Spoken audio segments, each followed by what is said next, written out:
Merci. Alors bonjour à tous. Je ne ferai pas les énumérations comme tout le monde fait parce que je n'en serais sans doute pas capable. Du coup, sur mon parcours personnel, je vais revenir jusqu'au début où est-ce que j'ai commencé du coup ma scolarité. Donc, dans un regroupement pédagogique intercommunal au centre de la Nièvre, c'est le regroupement des Amognes, si certains connaissent.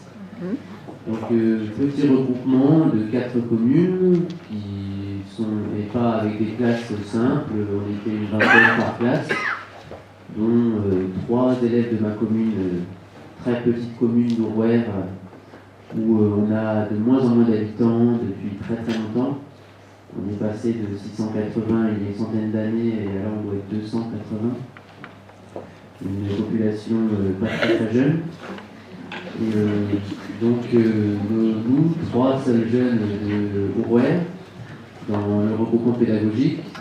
Tout va bien, vu qu'on est dans la même classe pendant nos années de la petite section jusqu'au CM2.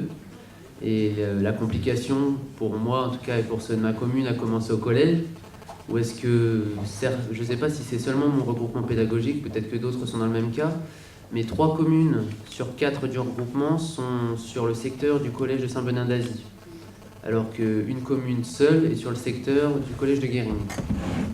Alors du coup, quand on passe d'une classe avec qui on connaît tout le monde et qu'on pense qu'on va continuer notre scolarité avec eux, on est 3, on se dit tout va bien se passer, on demande notre dérogation parce qu'elles sont toujours acceptées, toutes les années elles ont été acceptées, et ça tombe la seule année où les dérogations ne sont pas acceptées.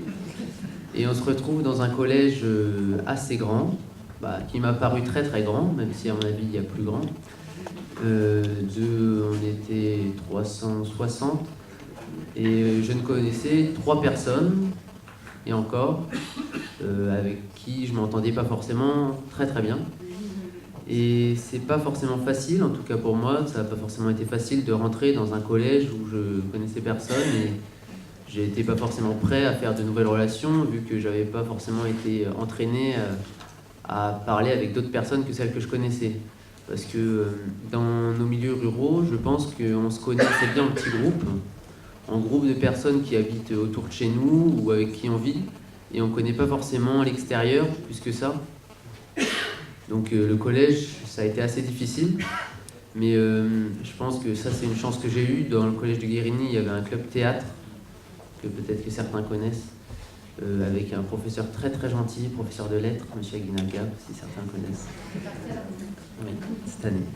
Et du coup, j'ai eu la chance de faire 4 ans de théâtre, ce qui m'a, je pense, servi un peu de fil conducteur pour mes années, sans lesquelles j'aurais pas décroché, mais j'aurais sans doute beaucoup plus peiné, parce que j'étais pas forcément, j'avais un profil d'élève qui n'était pas forcément accepté par le reste de la classe.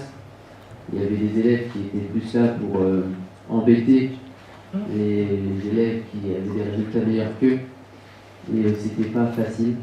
Donc le collège a été assez compliqué, mais on va dire que ça m'a du coup permis de découvrir une espèce de diversité sociale et diversité de profils de personnes.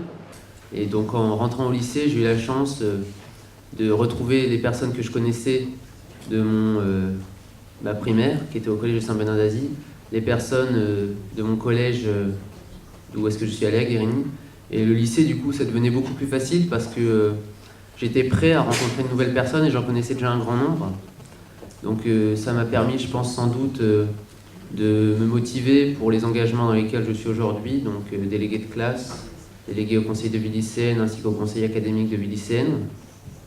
Des engagements que je n'aurais sans doute pas eu si j'avais pas eu toutes ces personnes sur qui m'appuyer, et aussi le fait d'avoir vécu des choses pas forcément faciles qui m'ont du coup donné une certaine envie que ces choses ne se reproduisent pas à d'autres, et essayer de les représenter au mieux pour que tout le monde s'entende au mieux et que mon cas n'arrive pas spécialement. Voilà, donc s'il y a des questions après, je ne sais pas si j'ai répondu exactement à toutes vos attentes sur un témoignage d'un jeune dans la ruralité. Je suis ouvert aux questions.